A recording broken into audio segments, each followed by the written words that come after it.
everybody. Welcome to another episode of Catch Up with JP. My name is Jeff Perro. Our guest today is Mr. Ty Buttrey. He spent some time in the big leagues 2018 to 20 with the Los Angeles Angels. Looking forward to learning more about him and what he's up to nowadays. Welcome to the show, Mr. Buttrey. Thanks, Chippy. Appreciate you having me on, man. Thank you for being here. You were drafted out of high school by the Red Sox. Did you give any consideration to go to college? Yeah, I definitely gave a lot of thought. I talked to a lot of people. It came down to a financial aspect. I think for a lot of high school guys that are going through that process, you don't want to forego a college education and potential, that whole experience for an amount of money. And I don't want to make it just about money, but it's a big thing. College is expensive, and for me, I kind of needed to be valued by the organization, and when you're getting drafted, having a that dollar amount that represents what they think about you and that investment into you is some security that they're going to kind of like pour into you, keep you on the team, not going to cut you after the first year or two. So I felt really comfortable with that decision with the Red Sox, what they were giving me. It was a very generous signing bonus. And so but on the back end of it, looking at it 13 years later, I think you can always think, maybe what that would have looked like if I went to college, but I don't regret it at all. You could have gone to college and had an injury and never touched Exactly. professional baseball. And Exactly. that what if game is tough to play. Yeah, 100%. So you signed with the Red Sox. What was it like making your debut in the professional baseball?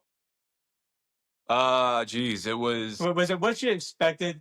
The glorious life of riding the bus around the South Atlantic League, the Eastern League. Was it as exciting as you expected? You know what? Professional baseball, getting into it was different because this was when JetBlue Park first was built, and this is a brand new facility, awesome place down in Fort Myers. I mean, it felt like a just like kind of like a boarding school. I was there for a year and a half, like a young kid with other guys my age. And for like a year and a half, we're just down there at this Florida facility. So you don't really get a taste of like true professional minor league baseball until you get into low A, which was Greenville. Even short season low A in Lowell, Massachusetts was a very condensed half season. So I didn't really have that experience until later on. But I mean, first off the bat, yeah, like Fort Myers, JetBlue Park, it was awesome. Like I said, it was like a baseball getaway, and we just trained and worked out and did drills, and there was three people in our state. I was throwing pretty good, and just learning, thinking I'm on top of the world, not realizing that how much more ahead of me I really got. By my math, like 5.5 seasons before you were traded to the Angels. Do you feel like you're making good progress up the Red Sox chain? Geez, I sucked for a good 3.5, 4 years. Did really well in the sense of I came in, I had 5 innings in the GCL, which was nothing. And then I had a really good ERA. I wasn't really striking out a lot of guys, but I was getting a lot of weak contact as a starter, but 4 or 5 innings. And then after that, I really kind of started getting into, training in proper ways, lost a ton of mobility, lost a lot of velocity, lost my curveball. My mechanics started getting out of whack, had a little back injury thing going on. And I just really started, like, for about 2.5, 3 years, was stuck at this, low period, lost kind of the prospect status, all that stuff. And then wasn't until I really got moved to the bullpen and started changing up my training program, my mindset, really started diving into the mental side. And then it just kind of catapulted within like a year and a half in double A, triple A, and then get traded to the Angels. Yeah, that 2018 season seemed like you really found it. Yeah. And I guess you put a little value on yourself and got yourself traded to the team that wanted you. Yeah. Yeah. I was leading the league in pretty much all minor leagues, and, strikeouts, stats, whip, all that stuff. And yeah, like you said, team valued that. And then I was able to get Yeah, traded is to that the how you Angels. felt at the time? Were you like, yippee, the Angels want me? Or, oh man, what the Red Sox are done with me? I was pretty honestly, in a sense, I'm mad at the Red Sox as a competitor and as someone that came up with the team that drafted me. I was like, how do they not see value in me?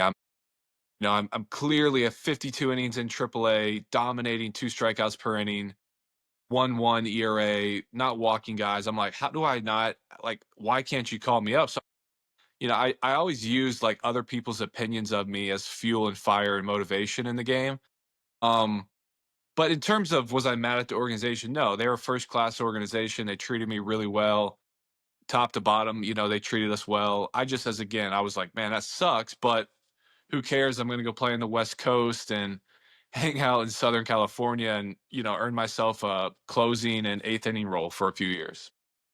And that's what you did. Shortly after the trade, you were called up to LA. What was that call up like? Was it something you expected? I always love hearing people's stories. Were you on the golf course? Were you fishing? Did they call you in from the bullpen? How did you get the call to the big leagues? Eric Chavez was the manager. He was like interim manager for AAA. For the Salt Lake Bees. It got to the point where I was doing really well in AAA in the International League, and then got traded over, and then just was a matter of time that I knew I was dealing with kind of like a knee thing. I had some knee tendonitis, and so I actually went to Arizona to rehab for about a week and a half and did really well down there, and went to AAA for the Bees and had 2 outings where, I was 97, 98, struck out 2 batters, no hits, no walks. And then I got the call that I was meeting the team in Texas the next day. And so I definitely want to say I was surprised. Now I was extremely happy and excited, like, holy crap. Called my dad right away, called my agent, my wife, everyone was excited. Okay, we're flying out to meet you. um, at that point in your head as a rookie, you're like, wow, you have so many thoughts. I'm going up. What's going to happen? Am I going to, are guys going to this and that? You're thinking all these what ifs. And at the end of the day, it's the same game. It's the same thing. You just got to go out there and attack the strike zone. And that's what I did. And you had success, man. You had success for this first, that part of that first season and the next two in the big leagues.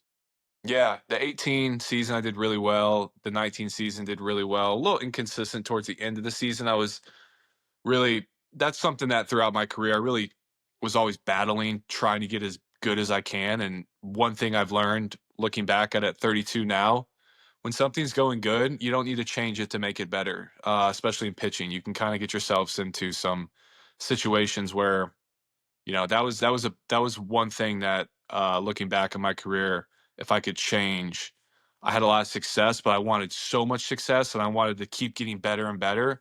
And you can kind of lead yourself to a little bit of burnout, fatigue, exhaustion, getting kind of stressed on. And it's like, go out there, lift your leg, do the same thing over, change the ball around, don't overthink it, get hitters out. That's great advice. I love collecting advice from former players for current and future players. And I've never heard anybody put it that way. When you get good enough, stop thinking about being better. Yeah, like Be consistent. be consistent, do your process and routine, strive little pieces. Don't Wholesale changes are not Yeah, necessary. yeah. I did a lot of wholesale. I did a lot of wholesale changes, wanting to change up grips and mechanics and this and that, and really wanted to. Everyone in their head wants to be 100 to 104 with a 92-mile-an-hour slider, and it's like, dude, I mean, at some point, you're great as you are, and you're in the big leagues. A little bit of imposter syndrome, I guess you could say, in the sense of I didn't realize how good I was until looking back on it, how good I was doing, and there was no need to really change and add stuff. But you feel that pressure. There's a draft every year. There's international assignments every year. There's hungry guys at AA and AAA. I see where you get that need to not just maintain, but also prove that you really belong and Yeah, can keep your job for a decade. yeah, yeah. My whole career. I mean, I was never a kid that was on the all-star teams growing up. I got cut from a lot of leagues, played JV multiple years, got sent down from varsity, really sucked my first couple years in minor leagues. And so for me, I was always a good athlete. And I obviously pitched well in my senior year in high school to get drafted. But like, it's almost like out of nowhere, I had this amazing, amazing 2, 3 year run. And I couldn't understand that, wow, like you're this good right now. Stop, like it's here, it's time. I was still caught up in, well, I'm not good enough. I got to get better. I got to get better. I got to get better. And it drove me and it motivated me a lot. But it also didn't, you don't really know when to stop and just say, hey, let's keep on doing this right now. This is working. We don't need to add much. Cool, man. It's a cool perspective. Thank you for that. Yeah, absolutely. And then the spring of 2021 rolls around. What happened in the off season or during that spring training that triggered you to decide you were done? Was it one thing? I guess it could have been something that added up over time, over years. Yeah, I mean, I definitely was in a burnout stage, right? I trained extremely hard. I trained really, really hard. I mean, I put pretty much all my mental energy and physical energy into training, right? And I was always a guy that I want to put in what I get out. You know, what I put in my training, I want to see it on the results. And that kind of goes back to my talk about trying to do more, which, so you kind of had like, I kind of had the physical exhaustion of baseball. Um, Number two was my goal from a young kid was I want to be a major league player because that's what I'm supposed to be. I'm gonna be a major league player. Like I'm just going to figure it out. A lot of people believed in me growing up. I thought it would be awesome to play in the big leagues. I always played baseball because I was an inner competitor and I didn't like other people being better than me. Um, and it was just a natural, tall kid, big kid. I was athletic. I could throw a ball hard. This was my path. And COVID happened, and I started to really find not other hobbies, but I always had a big knack. I always had a big interest in doing other things, other business things and opportunities. And when I say business things, I mean just like other career paths, other options, other hobbies, other things I like to do. And, I started kind of exploring that. I always liked real estate and investing and things like this. And I just remember it when I was in the big leagues in 19. I remember sitting there and I was actually the best eighth inning reliever, almost like, I had the best like 3 month stretch in the big leagues, punching out two guys per inning practically, not walking guys, had like a 1 ERA, was racking up a bunch of holds. And I just remember feeling kind of and I'm not gonna say the word like lackluster, but I was thinking, I was like, man, okay, I did it. I made it here. Wow, I'm the best in the league practically, especially for a rookie. Like I there wasn't this feeling in me that just wanted to keep going and chasing all-stars and chasing World Series and chasing this contract. It's like in my head, You accomplished it. yeah, I accomplished it. And I realized how much stress and anxiety and stuff it put on me and all these all these things that I'm like, whoa, do I really, really love doing this? And the answer was, I love aspects of it. I love the fans, the experience. It's fun to compete, but do I really just want to play baseball for my whole life? Do I want that to be my thing? I love For 10 coaching. months a year, 12 months a year with the off-season training. So that's it. Yeah. I don't think Being people away realize from how much family time and is stuff. involved during from spring training to after the playoffs. So Right. eats up your life for sure. Right. And it was my whole life was that, my whole entire life. And and people got a little bit upset the way I wrote it because it was a little bit of a jab towards baseball, but really what it was a jab towards, hey, this has been great, but Ty Buttrey is not Ty Buttrey the baseball player. He's Ty Buttrey the human being. And I don't want to be known as just the baseball player anymore.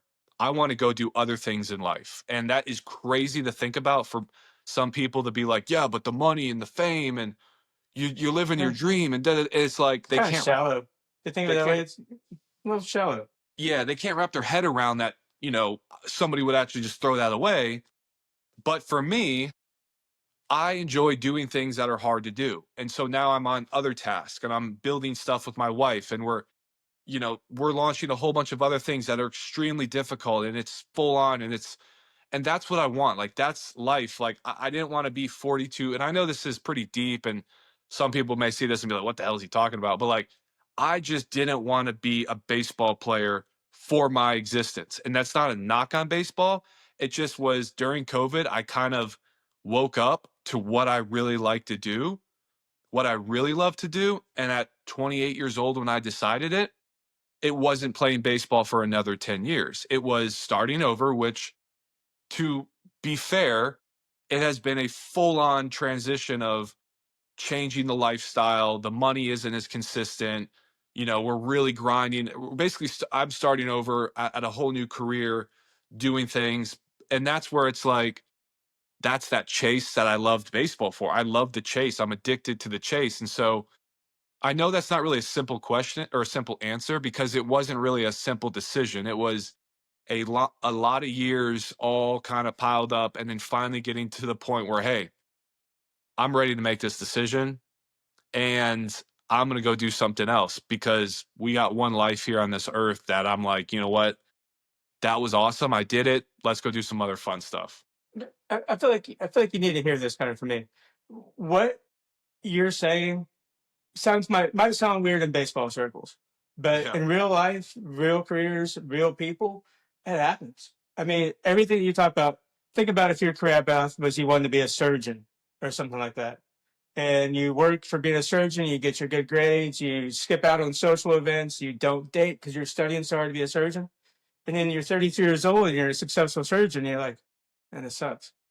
It happens in real life. Like I said, in baseball circles and in the New York Post and on ESPN, it might sound weird, but on everyday people and everyday careers, it's realistic stuff that everybody's talking about.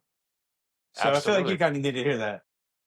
I appreciate that. Yeah, I appreciate that, because that was it. All came kind of full circle when I really stepped out of the game this year, and it was, wow, I spent countless hours, countless, investment financially into my career, and it's just, wow, I'm just starting over. But as you can see, It could happen if you were, like I said, a surgeon, a yeah, jockey, anything that people think they want to be, any of those dream jobs. That yeah, could happen to anybody. yeah, exactly. And so I found a lot of, I love coaching. I love inspiring. I love, using the experience and knowledge I've gained. That's why I've been doing a lot of the Instagram videos, helping kids, helping the parents. Geez, I mean, the parents need help. There's just so much information out there, and I try to kind of simplify it, be real to the point about it. I've been having fun doing that. My wife's running the convention. I'm selling turf. I'm building a camp. We'll get to all that because I'm Yeah, curious about yeah. it, and I got a lot to hear about that. But you decided to go back to baseball in 2022. Made that decision. Uh, It was just because, okay, maybe I'm second guessing it. Maybe I made a rash decision. Maybe I do like it. Let's go play it again. I'm only 29. I still have a few years in me. Um, wasn't ready to go get a normal job, as you would say, normal job. My wife and I, we started a nonprofit. It was, successful, but it was going to take time. And again, it was just kind of me chilling out for a year, thinking, okay, you just quit the big leagues. Um, Maybe you should go back. Sure, maybe it was a rash decision, but it was the right decision looking back, because I tried to get that passion back. I tried to get myself to get into the weight room and train like I used to, and do the things I used to do. And I just couldn't flip that switch like I did. And I got close last year with the Mariners in spring training. Um, but it brought on kind of the same type of feelings, sleepless nights, overthinking, anxiety. What am I doing? Is this really what I'm supposed to? It just was kind of the same feeling. Um, and it was something where, I didn't want to be, I guess I didn't want to be a lifer minor league player. And, again, I wanted the writing was on the wall to, hey, let's go back and try it. And then this year, officially kind of calling it. So it's 2024. Do you feel like that was a rash decision or a well thought through? Here's the deal. I definitely was, I'm 32 years old. I got put on the Phantom. I dominated spring training. wasn't really moving the same way. Had a little bit, a little bit of knee thing, a little bit of a back thing. Nothing serious, but it just the way I was looking at it is 32. I can go to Mexico or try to go play in Japan or Korea or try to get back into minor league ball, and it just was, you know, I didn't have that fuel that kept me going up until that point to really to be that good at the big leagues. I mean, you really do have to. It is a full on mental, physical, 100% buy-in. If you're not, 365 days a year. yeah, if you're 95%, you won't make it. And I didn't want to just be a minor league player for the next 6 years. No problem with that. Like I said, I'm like, okay, yeah, let's start this new path officially, and that's where it Yeah, kind of started. because then you're just delaying starting a new career. Why Yeah, not do like it now? Starting new started things. at started at 32 or started at 36. Right, exactly. Right. So, what was your first move after hanging them up? Jeez, I've Did had did you have a plan? Did the last couple months of your last season where you're like, okay, I'm ready to go start doing this? no. I had no plan. And it's been a very, very hard 8 months in the sense of life got really real. You're in this, you basically, as a baseball player, you operated on Mars. Like, you operate on Mars. You are for 13 years, you're in clubhouse, you're on private jets, you're having nice dinners, you're getting paid nice. Even if you're in the minor leagues, you're in this world, and you don't think about other normal problems and things. You're thinking about baseball and slider grips and tunneling and changeups and four seam up and analytics and, like, eating clean. It's like these muscles that you don't flex and you don't use at all. So it's like, okay, cool. Like, most athletes, they get into a sales job or they get into coaching and stuff like that. And I was in the point where my wife is very successful in her field. She got me a job in the NIL, basically as a salesperson selling website subscriptions and working in this company. And it was like a really fun, crazy job. And that was my first experience. And that company imploded. So then I needed to find another job. I was doing remote training, and then that kind of separated. Then I was doing cold calling, doing a business coaching job, which was a great thing. And then that didn't really work out. And so I had like 4 different jobs in 6 months. Granted, I don't have a college education, so certain jobs you're kind of limited with getting. And so it was a really eye-opening experience of, okay, let's build this thing up. Let's start basically as a sales rep, and something that is fun, that gets you outdoors. I don't like being stuck behind a desk. And then led me to kind of helping my wife again with her convention, with what she's doing a lot of coaching to keep me kind of moving around, working as a sales rep for this company called Artificial Grass Pros, where you sell turf, and it's fun and it's interesting, and it's like a full on, you get a work truck. Um, you're doing That's fun that you sales. get excited about that, but I could see how you could get excited about that. Yeah, because it's just, you make it what you want. If you're kind of your own entrepreneur with it. And I always wanted the freedom to kind of do what I want. You meet a ton of people. It's a grind and it's a process. And again, I've never done it before. I've never really had a true, real job. Some people hate their job. I have fun with it. I make the best of it. The money's important, right? People want to have some financial freedom.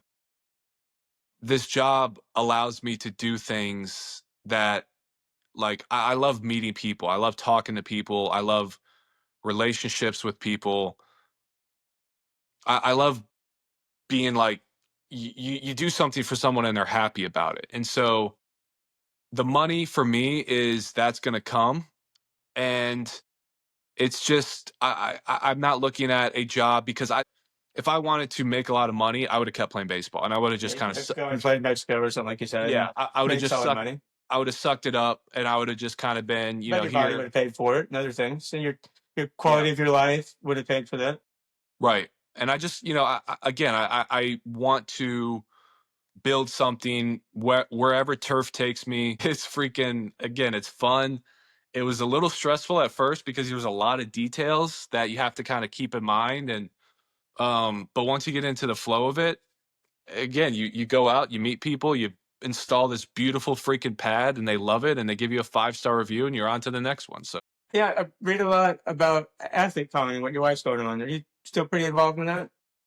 yeah, I would say I'm involved as any, like, spouses when their wife or husband's doing something, they're kind of helping in the background. I mean, my wife's she's a rock star, man. She really, really is a pioneer in this, and it's so cool because it's something she loves doing it. And I love seeing people that love doing something that she's been putting years into this. Going back into 2017, started her own YouTube channel, interviewing athletes, grinding in the RV when we had an RV and doing interviews and, building pages and content and working and editing. And I mean, it's really been an 8-year, 9-year thing for her.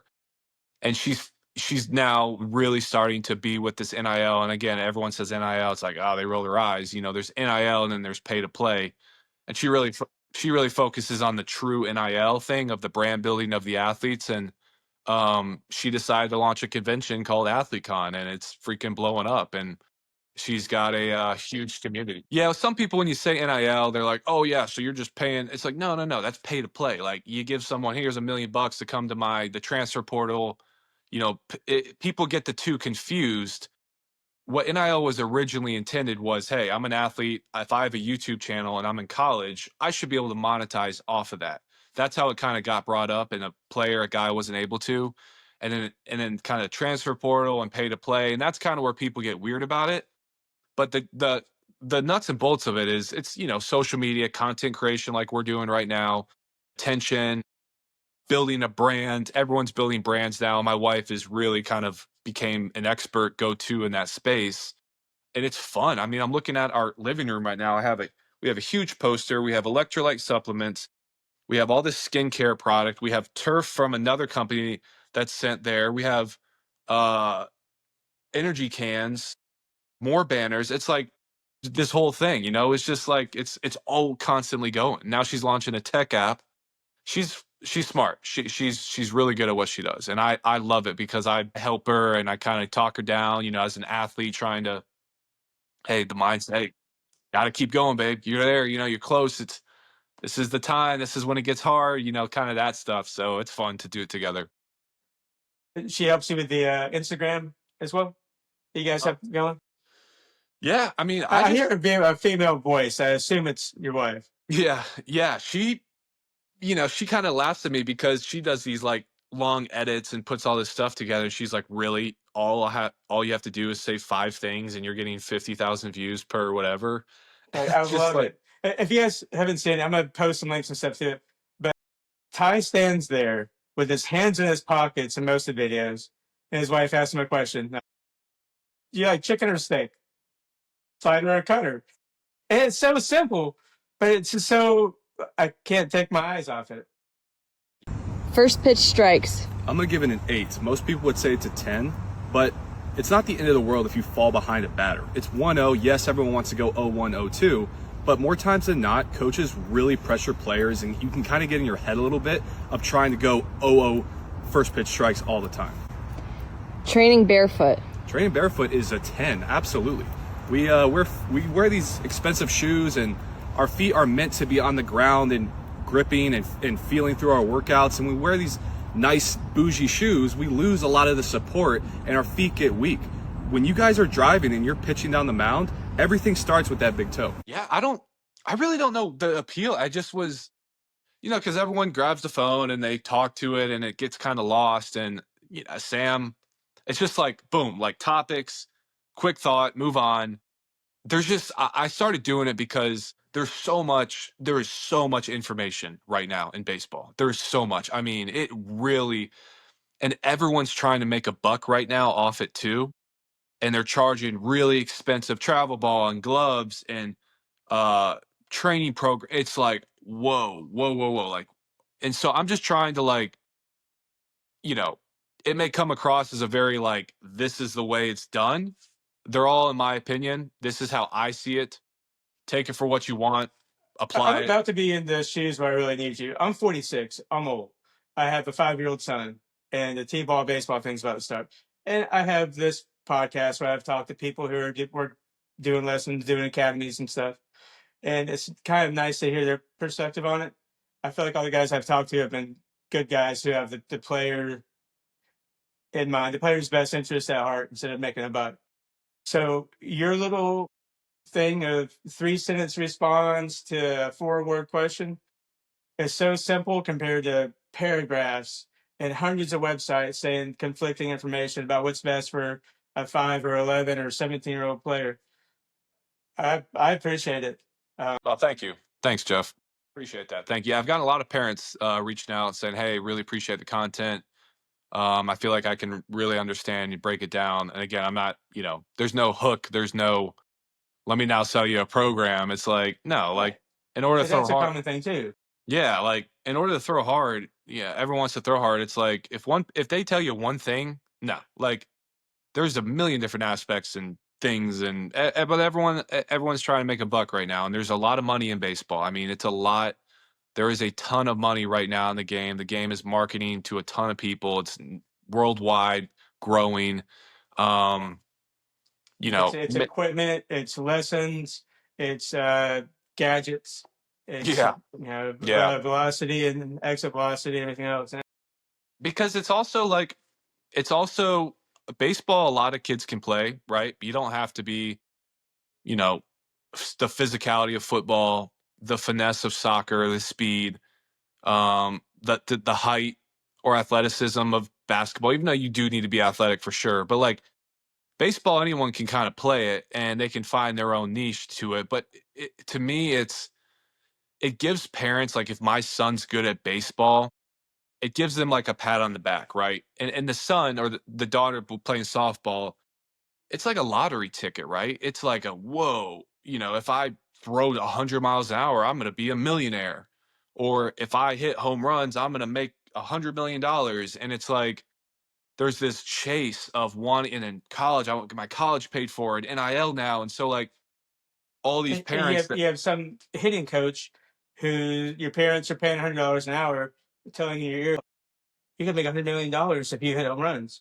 And that just continues the cycle of with the money, And you know what I've learned, Jeff, is the reality is the truth doesn't sell. The truth does not sell.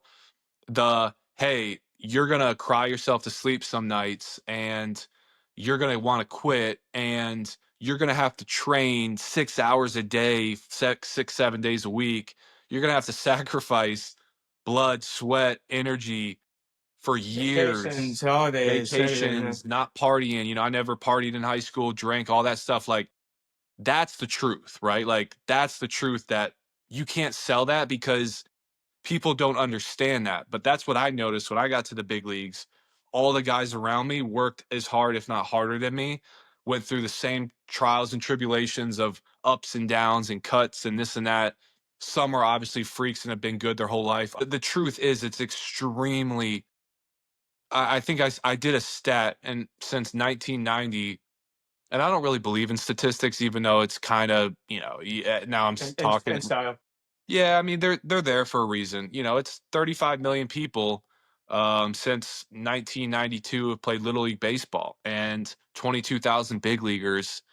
Cut that in half, probably about 12,000 big leaguers. It's like a 0.06% chance of making it to the big leagues. And it's like, geez, who wants to sell that? Like, but it's you don't focus on that. You focus on, for me, I always tried to be the best on my team. If I was the best on my team, I would eventually just keep moving up. But that's really easier said than done. Yeah, that's wise words. Yeah. Mr. Buttrey, I appreciate your insight. I appreciate hearing about your experiences in professional baseball. Thanks for joining us today. Thank you. Appreciate you, JP. Hydration. Hydration's a 10, but make sure you're hydrated with the right type of water. If you're just drinking distilled and purified water, you're not really doing any benefit for your muscles. You want to have salt in your water, you want to have electrolytes, even mineral water is really good. Squats. Squats is a 5. It's good to have a base level of strength. You're going to get really strong in your glutes and your quads, I wouldn't recommend going over 275 pounds. You're not going to be able to hold that strength throughout the season if you're maxing squats anyways. Red light. Red light therapy is a 6. It is going to increase collagen and increase mitochondria production, which is benefit for your recovery and just overall health as a pitcher with your tendons and ligaments, but it's not going to make you some superhero and get swing and misses automatically. So for that reason, it's a 6.